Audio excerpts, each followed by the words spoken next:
ഈ വെർട്ടിബ്രോപ്ലാസ്റ്റി എന്ന് പറയുന്നത് ആക്ച്വലി നമ്മൾ ഈ ഭയങ്കര വലിയ പേരൊക്കെ കേട്ട് പേടിക്കുമെങ്കിലും സത്യത്തിൽ എന്താണ് പരിപാടി? വെർട്ടിബ്രോപ്ലാസ്റ്റി ഇത് ഓസ്റ്റിയോപൊറോസിസ്, അതായത് അസ്ഥിക്ഷയം എന്ന് പറയില്ല. നമ്മൾ പ്രായം ചെല്ലുമ്പോൾ നമ്മുടെ ശരീരത്തിലെ അസ്ഥികൾക്ക് ക്ഷയം സംഭവിക്കും. അപ്പോൾ അത് സാധാരണ വരാം, എസ്പെഷ്യലി ഫീമെയിൽസിൽ.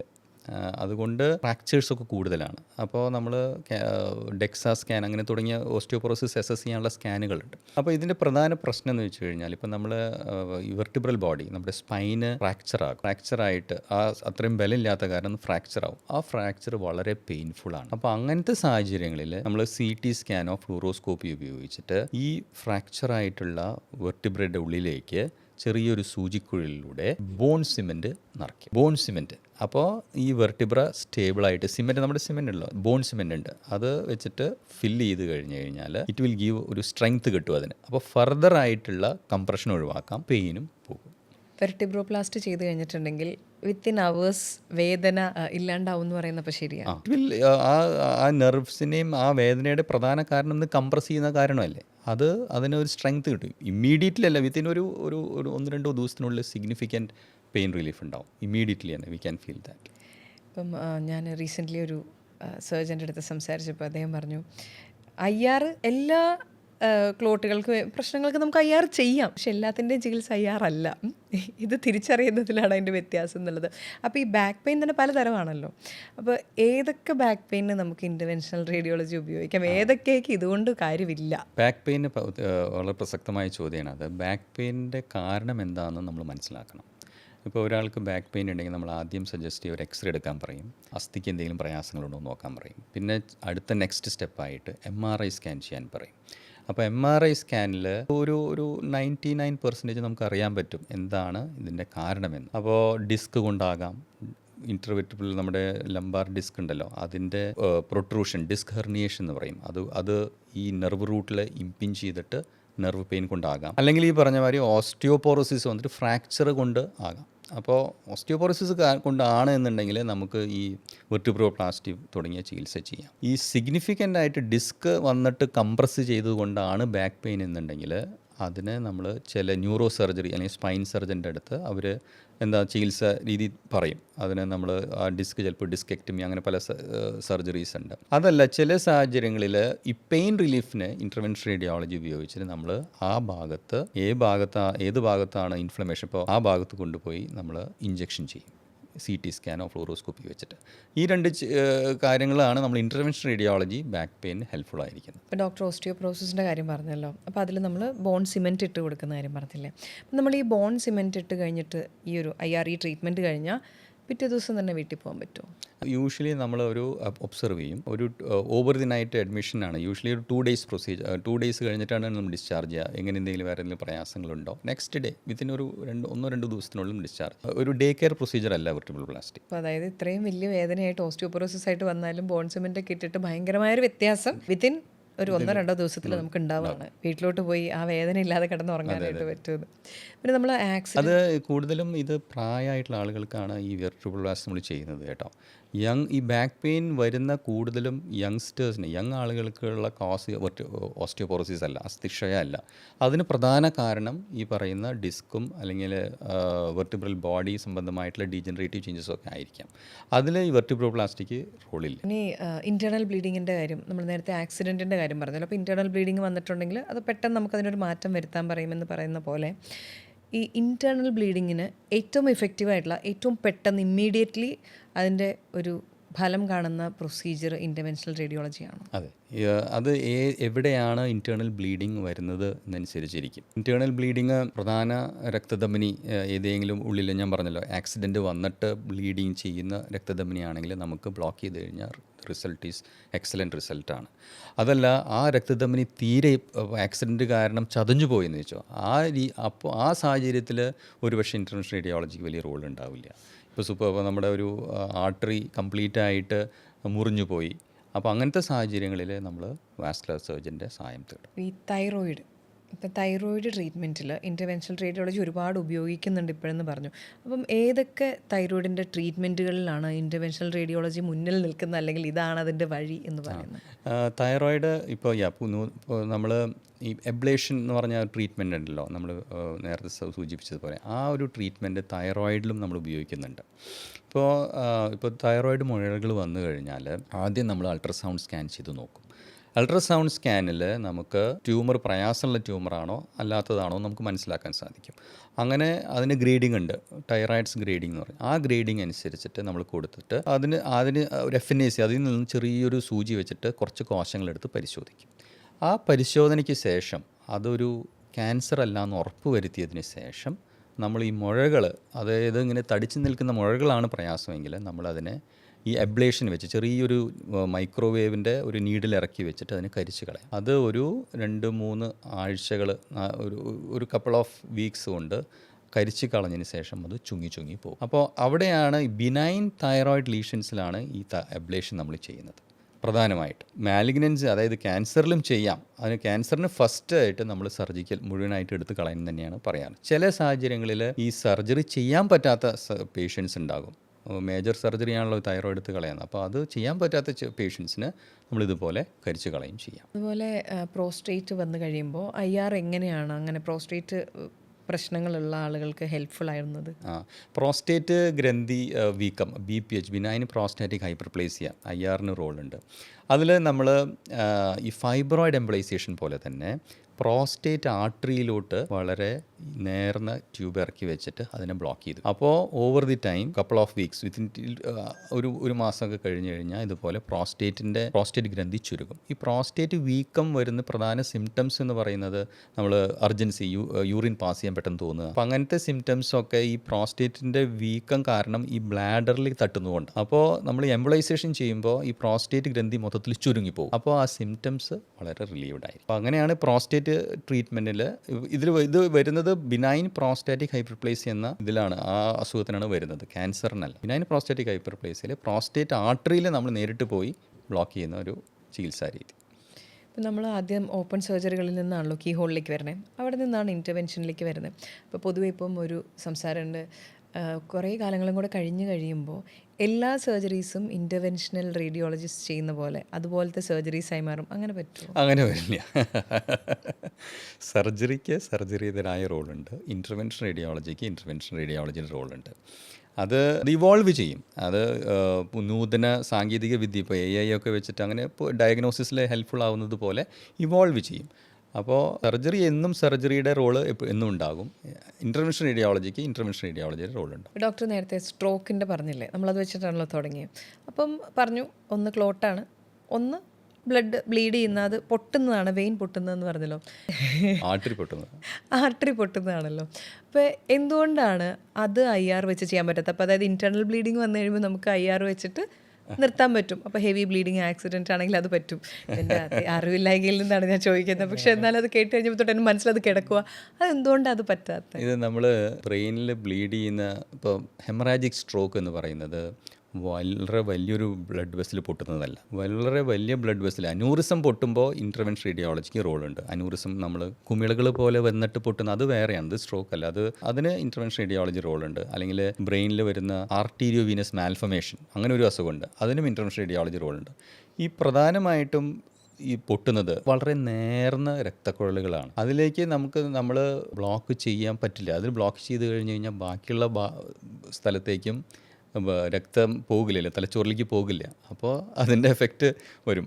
അത് സ്ട്രോക്ക്, വേറെ ബ്ലോക്ക് ചെയ്തിട്ടുള്ള സ്ട്രോക്കായിട്ട് മാറും. അപ്പോൾ ഇതിന് പ്രധാനമായിട്ടും ഇങ്ങനെ രക്തക്കുഴൽ പൊട്ടുന്നത് വളരെ നേർന്ന രക്തക്കുഴലുകളാണ്. അത് പൊട്ടിക്കഴിഞ്ഞിട്ട് അതിങ്ങനെ ബ്ലീഡ് ചെയ്തുകൊണ്ടിരിക്കില്ല. അത് പൊട്ടിക്കഴിഞ്ഞാൽ അതിൻ്റെ ഈ സ്ട്രോക്ക് വരുന്നത് അതിൻ്റെ സൈഡിലുള്ള പ്രധാനമായിട്ടുള്ള ഇൻറ്റേർണൽ ക്യാപ്സ്യൂള് ആ ന്യൂറോൺസിൽ കംപ്രസ് ചെയ്യുമ്പോഴാണ് ഈ സിംറ്റംസ് വരുന്നത്. അത് ഇങ്ങനെ ബ്ലീഡ് ചെയ്തോ കണ്ടിന്യൂസ് ആയിട്ട് ഇരിക്കുന്നതുകൊണ്ടല്ല. ഒരു പ്രാവശ്യം പൊട്ടി ബ്ലീഡ് ചെയ്ത് അതിന് ചുറ്റും വീക്കം വന്ന് അത് കംപ്രസ് ചെയ്യുമ്പോഴാണ് സിംറ്റംസ് വരുന്നത്. അപ്പോൾ അതിൽ നമ്മൾ ഇൻ്റർവെൻഷൻ റേഡിയോളജി നമ്മൾ അവിടെ ചെന്നിട്ട് ബ്ലോക്ക് ചെയ്യാൻ പറ്റില്ല. അതൊരു തരത്തിലൊരു, ഞാനത് പറഞ്ഞപ്പോൾ തൊട്ടേ എന്തായാലും പൊട്ടുന്നത് നിർത്താൻ പറ്റുമെങ്കിൽ പിന്നെ എന്തുകൊണ്ട് അത് പറ്റത്തില്ല എന്നുള്ളൊരു ചിന്തയെന്ന് ഞാൻ ചോദിച്ചതാണ്. അപ്പം പണ്ട് ഓപ്പൺ ചെയ്തുകൊണ്ടിരുന്ന കീ ഹോൾ ചെയ്തുകൊണ്ടിരുന്ന ഒരുപാട് പ്രൊസീജിയേഴ്സും ഓൾമോസ്റ്റ് ഇത്ര പെർസെൻറ്റേജ് പ്രൊസീജിയേഴ്സ് ഇപ്പം ഇൻ്റർവെൻഷണൽ റേഡിയോളജി ആണല്ലോ. അപ്പം ഡോക്ടറുടെ ഒ പിയിൽ ഏറ്റവും കൂടുതൽ വരുന്ന ഇൻ്റർവെൻഷണൽ റേഡിയോളജിയിൽ ചെയ്യേണ്ടി വരുന്ന കേസസ് ഏത് ടൈപ്പാണ് ഏറ്റവും കൂടുതൽ? ഇപ്പോൾ ഇൻ്റർവെൻഷൻ റേഡിയോളജി എന്ന് പറഞ്ഞ് ഹോസ്പിറ്റലിൽ ഒരു ഇൻ്റർവെൻഷൻ റേഡിയോളജി ഒ പി ഡിയിൽ പ്രധാനമായിട്ടും വരുന്നത് റെഫറൽസ് ആണ്, മറ്റുള്ള സൈഡിൽ നിന്നുള്ള റെഫറൽസ്. ഉദാഹരണത്തിന് ഇപ്പോൾ ഒരു പേഷ്യൻറ്റിന് സ്കാൻ ചെയ്തു, ലിവറിൽ ഏതെങ്കിലും ചെറിയ തടിപ്പ്, ലിവറിലോ ലങ്സിലോ എവിടെയെങ്കിലും ചെറിയൊരു തടിപ്പ് കണ്ടു. അപ്പോൾ തൈറോയിഡിൽ എവിടെയെങ്കിലും ഏതെങ്കിലും ഒരു അസുഖം അത് അങ്ങനെ ഒരു അൾട്രാസൗണ്ട് ചെയ്തപ്പോൾ അങ്ങനെ തടിപ്പ് കണ്ടു. അപ്പോൾ അതിൽ നിന്ന് സാമ്പിൾ എടുത്ത് പരിശോധനയ്ക്ക് അയക്കണം. അത് വിടുന്നത് ഇൻ്റർവെൻഷൻ റേഡിയോളജിയുടെ അടുത്തേക്കാണ്. അപ്പോൾ നമ്മൾ ലിവറിൽ അൾട്രാസൗണ്ട് വെച്ചിട്ട് ഈ ലിവറിലോ ഏത് ഓർഗനിലാണോ അതുള്ളത്, ലങ്സിലാണെങ്കിൽ CT ഗൈഡ് വെച്ചിട്ട് നമ്മൾ അതിനെ സാമ്പിൾ എടുത്ത് കൊടുക്കും. അപ്പോൾ അവിടുന്ന് തുടങ്ങും ഇൻ്റർവെൻഷൻ റേഡിയോളജിയുടെ റോഡ്.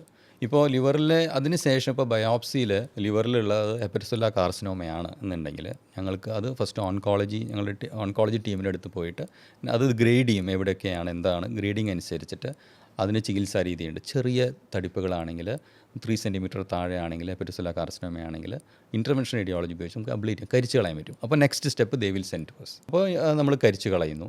അതിനുശേഷം ചില സന്ദർഭങ്ങളിൽ കരിച്ച് കളയാൻ പറ്റില്ല. അപ്പോൾ നമുക്ക് ടേസ് എന്ന് പറഞ്ഞ കീമോ എംബോളൈസേഷൻ എന്ന് പറഞ്ഞ ഒരു ചികിത്സാ രീതിയുണ്ട്. അപ്പോൾ അതും ഇൻ്റർവെൻഷൻ റേഡിയോളജിയിൽ വരുന്നത്.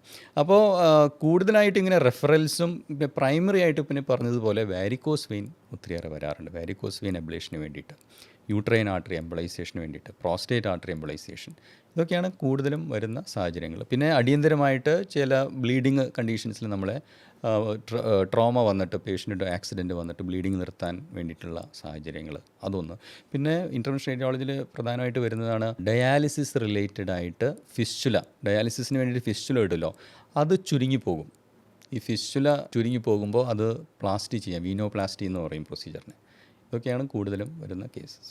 ഇപ്പം വേരിക്കോസ് വെയിൻ, കാരണം അത് ഇത്രയധികം കോമൺ ആയിട്ട് ഒരുപാട് വീഡിയോകൾ ഉള്ളതുകൊണ്ടാണ് ഞാൻ ചോദിക്കുന്നത്. ഇപ്പോൾ നിറം മാറുന്ന ആർട്ടറീസ് കണ്ടു കഴിയുമ്പോൾ എൻ്റെ വെയിൻ ഇച്ചിരി നീല നിറത്തിൽ കാണാൻ പറ്റും. അപ്പോൾ അത് കണ്ടു കഴിഞ്ഞാൽ എന്നോട് എല്ലാവരും പറഞ്ഞു, നീല നിറത്തിൽ വെയിനായി, വേരിക്കോസ് വെയിൻ്റെ തുടക്കമാണ്. ശരിക്കും വേരിക്കോസ് വെയിൻ്റെ തുടക്കം നീല നിറത്തിലുള്ള വെയിനാണോ അതോ വേറെ ലക്ഷണങ്ങളുണ്ടോ? വെയിൻ എപ്പോഴും, വെയിനിലുള്ള ബ്ലഡ് എപ്പോഴും നീല നിറമായിരിക്കും. ആർട്ടറിയിലാണ് red colour. That is a normal thing. അത് ഇതുമായിട്ട് ബന്ധമില്ല. അത് നമ്മൾ വാരിക്കോസ് വെയിനിന് പറഞ്ഞതുപോലെ അങ്ങനെ തടിപ്പുണ്ടെങ്കിൽ, അങ്ങനെ സിംറ്റംസ് ഉണ്ടെങ്കിൽ നമ്മൾ നെക്സ്റ്റ് ഡോപ്ലർ ചെയ്ത് നോക്കണം. എന്തെങ്കിലും വാൽവിന് തകരാറുണ്ടോ, വലിപ്പമുള്ള വെയിൻ, അതിന് ക്രൈറ്റീരിയ ഉണ്ട്. ഓരോ എത്ര വലിപ്പത്തിന് കൂടുതലാണെങ്കിലും നമ്മൾ അത് വാരിക്കോസ് എന്ന് പറയുള്ളൂ. എല്ലാ വെയിൻസിലും വാരിക്കോസ് എന്ന് പറയില്ല. നമ്മൾ സൂപ്പർഫിഷ്യൽ ഇപ്പോൾ കയ്യിൽ തണ്ടിൽ നമ്മൾ കാണുന്ന വെയിൻ ഉണ്ട് ഇവിടെ, അത് വാരിക്കോസ് വെയിൻ അല്ല. അല്ല, അപ്പോൾ എങ്ങനെയാ അതെങ്ങനെയാ അറിയുക? വെയിനിൽ എങ്ങനെ നമുക്ക് എന്ത് ലക്ഷണങ്ങളാണ് വെരിക്കോസ് വെയിനിന് കിട്ടുക? കാല് അധിക നേരം നിൽക്കുമ്പോൾ, നമ്മൾ കുറച്ച് നേരം നിന്ന് കഴിയുമ്പോൾ കാലിൻ്റെ കാഫ് മസിൽസ് ഭയങ്കരമായിട്ട് കഴയ്ക്കും. നമുക്ക് ഭയങ്കരമായിട്ട് ഈവനിങ് ആകുമ്പോഴേക്കും ഭയങ്കര കഴപ്പായിരിക്കും. നമുക്ക് കുറച്ച് നേരം ഇരുന്നാലാണ് വരിക. അതൊന്ന്. രണ്ടാമത്തെ സിംറ്റംസ്, ഈ തടിച്ച് നിൽക്കുന്ന രക്തധമനി ചിലപ്പോൾ പൊട്ടി ബ്ലീഡിങ് പോലെ വരാം, അതൊരു സിംറ്റം. മൂന്നാമത്തത് നിറവ്യത്യാസം, സ്കിന്നിൽ കാലിൻ്റെ ആങ്കിളിൽ അവിടെ നിറവ്യത്യാസം വരും. ഈ ഡെർമറ്റൈറ്റിസ്, അത് വീനോ പിഗ്മെൻറ്റേഷൻ. കാരണം നമ്മൾ കുറേ നേരം നിൽക്കുമ്പോൾ ഈ വെയിനിൻ്റെ ആ രക്തപ്രവാഹം ഇല്ലാതെ വരുമ്പോൾ ആ രക്തക്കുഴലിൽ നിന്ന് ഹീമോഗ്ലോബിൻ പുറത്തേക്ക് വന്നിട്ട് അവരുടെ ഈ ഇറിറ്റേഷൻ വന്നിട്ടുണ്ടാക്കുന്ന ഒരു പിഗ്മെൻറ്റേഷൻ വരും. ഇതൊക്കെയാണ് പ്രധാനമായിട്ടുള്ള സിംറ്റംസ്. അപ്പോൾ അങ്ങനെ ഏർലി സിംറ്റംസ്, ഇപ്പോൾ വെയിൻ തടിച്ച് നിൽക്കുന്നുണ്ടെങ്കിൽ തന്നെ നമ്മൾ വന്നു കഴിഞ്ഞാൽ നമ്മൾ ഡോപ്ലർ സ്കാൻ ചെയ്ത് കൺഫേം ചെയ്യും ഇത് വാരിക്കോസിറ്റി ആണോ അതോ നോർമൽ വെയിൻ ആണോ. അതിനനുസരിച്ചിട്ടാണ് ചികിത്സ ചെയ്യേണ്ടത്. പിന്നെ സ്ട്രോക്ക്, ഗോൾഡൻ അവർ ആദ്യത്തെ 60 മിനിറ്റ്സ് ആണല്ലോ. അപ്പം അടുത്ത എൻ്റെ ഒരു സുഹൃത്ത് പെട്ടെന്ന് തലകറങ്ങി രാത്രി വീണു. അപ്പോൾ തലകറങ്ങിയെന്ന് വെച്ചാൽ ഒരു സീഷർ പോലത്തെ ഒരു ഇത് കാണിച്ചിട്ട് അങ്ങ് ബോധം കെട്ട ആൾ വീഴുകയാണ് ചെയ്തത്. പക്ഷെ ചെന്ന് കഴിഞ്ഞപ്പം BP ലോ മാത്രമേ ഉണ്ടായിരുന്നുള്ളൂ. പക്ഷെ അതിൻ്റെ പലതും കണ്ടു കഴിഞ്ഞപ്പോൾ ആ ലക്ഷണങ്ങൾ കണ്ടപ്പോൾ അടുത്ത നാൾ വിചാരിച്ചത് ഇത് സ്ട്രോക്കിൻ്റെ തുടക്കമാണ്. കാരണം മുഖം കൂടുന്ന പോലത്തെ, കൈ ഇങ്ങനെ ആയി പോവുക, അങ്ങനെയൊക്കെ ഉണ്ടായിരുന്നു. ശരിക്കും ഈ BP ലോ ആവലും സ്ട്രോക്കും തമ്മിലുള്ള വ്യത്യാസം, ഇതിപ്പോൾ ഏറ്റവും അടുത്ത ഹോസ്പിറ്റലാണോ ദൂരെ പോകണോ എന്നുള്ള ഒരു ബൈസ്റ്റാൻഡർക്ക് കണ്ടുപിടിക്കാൻ പറ്റും. അതിൽ ഇപ്പോൾ പറയുന്നത് ഇതാണ്, ഫാസ്റ്റ് എന്ന് പറഞ്ഞൊരു നിമോണിക് ഉണ്ട്. അതായത് ഫസ്റ്റ് നമ്മുടെ ഫേസ് പറഞ്ഞതുപോലെ ചിരി കൂടെ, ഫേസ് ആളോട് ചിരിക്കാൻ പറയുമ്പോൾ ഒരു സൈഡിലേക്ക് ചിരി കൂടി പോകുന്നുണ്ടെങ്കിൽ അതൊരു സിംറ്റംസാണ്, അതൊരു സൈനാണ്. രണ്ടാമത്തത് നമ്മുടെ ആളോട് കൈയൊന്ന് പൊക്കുക, ഏതെങ്കിലും കൈ, വലത്തെ കൈയോ ഇടത്തെ കൈയോ പൊക്കാൻ പറ്റുമോ എന്ന് ചോദിക്കുക. അപ്പോൾ സ്ട്രോക്ക് വന്നു കഴിഞ്ഞാൽ കൈ പൊക്കാൻ പറ്റില്ല. ഏതെങ്കിലും രണ്ട് കൈയും പൊക്കാൻ പറ്റുമെന്ന് ചോദിക്കും. അപ്പോൾ അങ്ങനത്തെ അതൊരു നെക്സ്റ്റ്. പിന്നെയുള്ളതെന്ന് വെച്ച് കഴിഞ്ഞാൽ സ്പീച്ച്, സംസാരിക്കാൻ പറയാം. എന്തെങ്കിലും സംസാരിക്കുമ്പോൾ കുഴഞ്ഞു പോകുന്നുണ്ടോ എന്ന് ശ്രദ്ധിക്കുക. അപ്പോൾ ഈ 3 കാര്യങ്ങളും കാണിക്കുന്നുണ്ടെങ്കിൽ, ഏതെങ്കിലും ഒന്ന് കാണിക്കുന്നുണ്ടെങ്കിൽ next is fast time to call. You have to immediately shift the patient to emergency. ഇത് ചിലവർക്ക് മിനി സ്ട്രോക്ക് എന്ന് പറഞ്ഞല്ലോ. മിനി സ്ട്രോക്കുള്ള സാഹചര്യത്തിൽ ഇങ്ങനത്തെ സിംറ്റംസ് വന്ന് പെട്ടെന്ന് മാറും. ചിലവർക്ക് മിനിറ്റ്സിനുള്ളിൽ മാറും, ഒരു കുഴപ്പമില്ല. അപ്പോൾ പെട്ടെന്ന് എനിക്ക് സ്പീച്ച് വർത്താനം പറയാൻ പറ്റുന്നില്ല, അത് കഴിഞ്ഞ് ഒരു 2 മിനിറ്റ് കഴിഞ്ഞപ്പോൾ ശരിയായി. അത് മിനി സ്ട്രോക്കിൻ്റെ ഏർലി സൈനാണ്. അപ്പോൾ അങ്ങനത്തെ സാഹചര്യം ഉള്ളപ്പോഴും നമ്മൾ അടുത്തുള്ള ആശുപത്രിയിൽ പോയി ഇങ്ങനെ വന്നു, അപ്പോൾ നമ്മൾ ഇവാലുവേറ്റ് ചെയ്ത് നോക്കണം. കരോട്ടിഡ് ആർട്ടറിയിൽ പറഞ്ഞ പോലെ സ്റ്റിനോസിസ് എന്തെങ്കിലും ഉണ്ടോ ഓവർ ദി ടൈം അപ്പോൾ അത് നമുക്കറിയാൻ പറ്റും. 24 hours അത് ചില സാഹചര്യങ്ങളിൽ വീണ്ടും വരാൻ സാധ്യതയുണ്ട്. അപ്പോൾ these are the early signs. Mini stroke ഇത് കഴിഞ്ഞു, പക്ഷേ ഹോസ്പിറ്റലിൽ ചെല്ലുമ്പോൾ പിന്നീട് ഒന്നും ഇല്ലാത്തൊരു സ്റ്റേജ് വരും. അതായത് ഇതോടുകൂടി പിന്നെ വരാം, കംപ്ലീറ്റ്ലി ആയിട്ട് റിക്കവർ ചെയ്തിട്ട് ഇപ്പോൾ മിനി സ്ട്രോക്ക് വന്നു എന്ന് വെച്ചു. അപ്പോൾ ഞാൻ പറഞ്ഞല്ലോ, 3-ൽ ഒരാൾക്ക് മാത്രമാണ് ചിലപ്പോൾ റിപ്പീറ്റഡ് ആയിട്ട് മേജർ സ്ട്രോക്കിലേക്ക് പോകുള്ളൂ. മെജോറിറ്റി ഓഫ് ദി പേഷ്യൻസിന് കുഴപ്പമില്ലാതെ പോകാം, പക്ഷേ ചികിത്സ ചെയ്യണം. അതിന് മരുന്ന് കണ്ടിന്യൂ ചെയ്ത് നമ്മൾ എടുക്കേണ്ടതായിട്ട് വരും.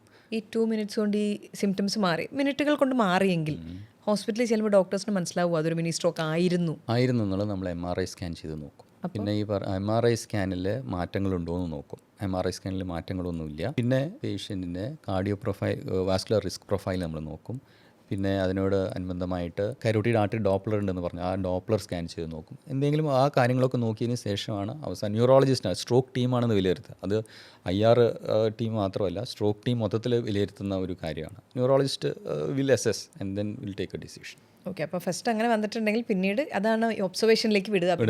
കാരണം മേജർ വരുമോ നോക്കിയതിന് ശേഷമാണ് ഡിസ്ചാർജ് ചെയ്ത് പോകുള്ളൂ. ഇപ്പോൾ IR ചെയ്തിട്ടുള്ള പേഷ്യൻസ് കഴിഞ്ഞിട്ട് ഇങ്ങനെ ഡ്രാസ്റ്റിക്കായിട്ട് ഉള്ള അങ്ങനെ വന്ന കേസസ് ഡോക്ടർ ഹാൻഡിൽ ചെയ്തിട്ടുണ്ടോ? അതായത് നമ്മൾ IR ചെയ്യുമ്പോൾ ഇപ്പോൾ സ്ട്രോക്ക് കേസസിൽ നമ്മൾ ഈ ക്ലോട്ട്, ഇപ്പോൾ നമ്മളൊരു സ്ട്രോക്ക് വന്നു, തലച്ചോറിലെ പ്രധാന രക്തധമനിയിൽ ബ്ലോക്ക് ഉണ്ട്, ക്ലോട്ട് ആയിട്ട് നിൽക്കുന്നുണ്ട്. ആ ക്ലോട്ട് എടുത്ത് കളയേണ്ടതാണ് എന്നുള്ള ഒരു ഡിസിഷനിൽ ഞങ്ങളുടെ സ്ട്രോക്ക് ടീം ഡിസൈഡ് ചെയ്യുകയാണെങ്കിൽ, ഞങ്ങൾ കണ്ടിട്ടുണ്ട്, നമ്മൾ ഈ ക്ലോട്ട് എടുത്തു കഴിയുമ്പോൾ പേഷ്യൻറ്റിനോട് കൈ പൊക്കാൻ പറ്റും. ക്ലോട്ട് എടുത്ത് കഴിഞ്ഞ വഴിക്ക് തന്നെ പേഷ്യൻ്റ് കൈ പൊക്കും. Immediately we can see the result. Multiple times we have seen. അതായത് ആ ക്ലോട്ട് ഉണ്ടെങ്കിൽ, ആ ക്ലോട്ട് മേജർ രക്തധമനിനെ പ്രധാന രക്തധമനി ബ്ലോക്ക് ചെയ്തിരിക്കുന്ന ക്ലോട്ട് എടുത്ത് കളഞ്ഞു കഴിഞ്ഞ് കഴിഞ്ഞാൽ ഉടനെ തന്നെ പേഷ്യൻറ്റിന് വർത്താനം പറയാൻ പറ്റും, കൈ പൊക്കാൻ പറ്റും, നടക്കാൻ പറ്റും. അത് വളരെ വിസിബിളായിട്ട് കാണാം. എഫക്റ്റീവായിട്ട് നമുക്ക് എടുത്ത് കളയാൻ സാധിക്കുകയാണ്. ഇനി AI അസിസ്റ്റഡ് IRലേക്ക് വന്നു കഴിയുമ്പോൾ, അപ്പോൾ AIയുടെ അസിസ്റ്റൻസ് എത്രത്തോളം ഒരു ഇൻ്റർവെൻഷണൽ റേഡിയോളജിസ്റ്റിന് ഇനിയുള്ള യാത്രകളിൽ ഹെൽപ്പ് ചെയ്യും?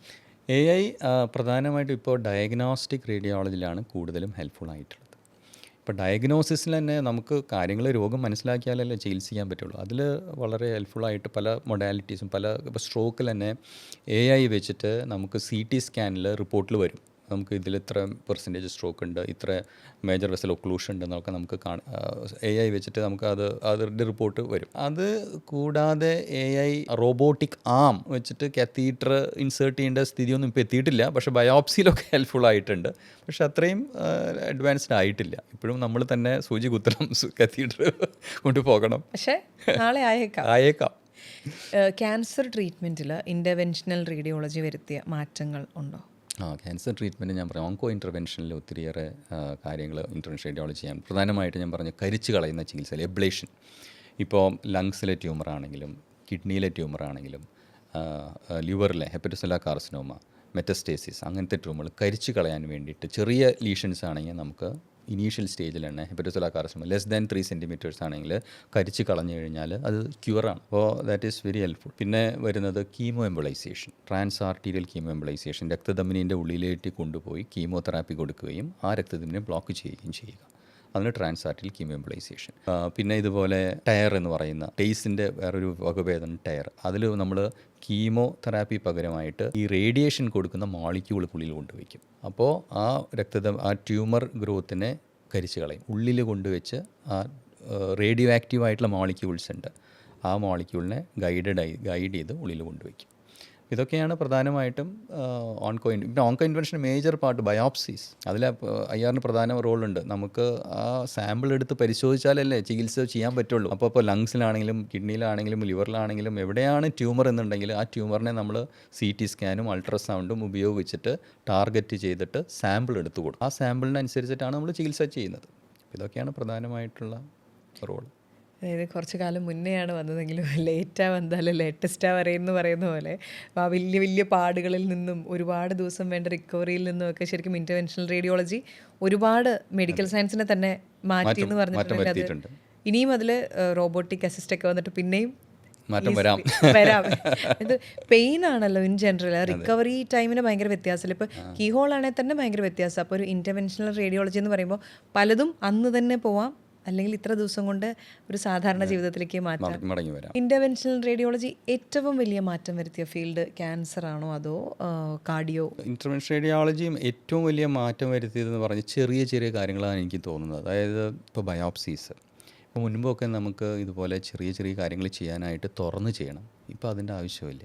പിന്നെ അതേപോലെ തന്നെ ഡ്രെയിനേജസ്. ഇപ്പോൾ നമ്മളിപ്പോൾ ഉള്ളിൽ പഴുപ്പ് കെട്ടി കിടക്കുകയാണ്. ഇപ്പോൾ നമ്മളെ ലങ്സിലെ ഫ്ലൂയിഡ് കെട്ടി കിടക്കുകയാണ്. ഇൻ്റർവെൻഷൻ റേഡിയോളജി ഉപയോഗിച്ച് അൾട്രാസൗണ്ട് വെച്ച് ചെറിയൊരു ട്യൂബ് ഇട്ടിട്ട് ആ പഴുപ്പും ഇതൊക്കെ മുറിക്കേണ്ട ആവശ്യം വരുന്നില്ല. അതൊക്കെ വളരെ കോമൺ ആയിട്ടുള്ള കണ്ടീഷൻസാണ്. അപ്പോൾ അതിലാണ് കൂടുതലും ഇൻ്റർവെൻഷൻ റേഡിയോളജി ഹെൽപ്ഫുൾ ആയിട്ടുള്ളത്. പിന്നെ ചികിത്സാ രീതി ഒബ്വിയസ്ലി ഓരോ ചികിത്സാ രീതിയും മാറി മാറി വരും. ഇപ്പോൾ ഇൻ്റർവെൻഷൻ റേഡിയോളജിയുടെ ചികിത്സ ഒരു പക്ഷേ ചിലപ്പോൾ പിന്നീട് അത് ആവണമെന്നില്ല. അത് ഓൺകോ ഇൻ്റർവെൻഷൻ. ഇപ്പോൾ ഓൺകോ ഇൻ്റർവെൻഷനിൽ ഈ ടേസിൻ്റെ റോള് ഇപ്പോൾ ഞാൻ പറഞ്ഞല്ലോ, കീമോതെറാപ്പി ഉള്ളിൽ കൊണ്ടുവച്ചിട്ട് കീമോ ഏജൻറ്റ് ടേസ് എന്ന് പറയുന്ന അതിൻ്റെ റോൾ ഒരു പക്ഷേ നാളെ ചികിത്സാ രീതി അത് മാറാം. അപ്പോൾ അത് നമുക്ക് മുഴുവനായിട്ടും പറയാൻ പറ്റില്ല. പക്ഷേ ചെറിയ ചെറിയ റോളുകൾ ഇതുപോലെ ദൈനംദിനമായിട്ട് കാണുന്ന പേഷ്യൻസിന് വളരെ ഹെൽപ്ഫുള്ളാണ്. ഇപ്പോൾ ചെറിയ ബയോപ്സീസ്, ഡ്രെയിനേജസ്, അതൊക്കെയാണ് കൂടുതലും ഹെൽപ്ഫുള്ളായിട്ട് എനിക്ക് തോന്നിയിട്ടുള്ളത്. അപ്പോൾ doctor, thank you so much four ഇത്രയും ഇൻഫർമേഷൻ. കാരണം ഇത്രയും അധികം ട്രീറ്റ്മെൻറ്റുകൾ, പ്രൊസീജിയറുകൾ ഇൻ്റർവെൻഷണൽ റേഡിയോളജിയിലൂടെ ചെയ്യാൻ പറ്റും എന്നുള്ളതൊരു അറിവായിരുന്നു. Thank you so much for your time. Thank U.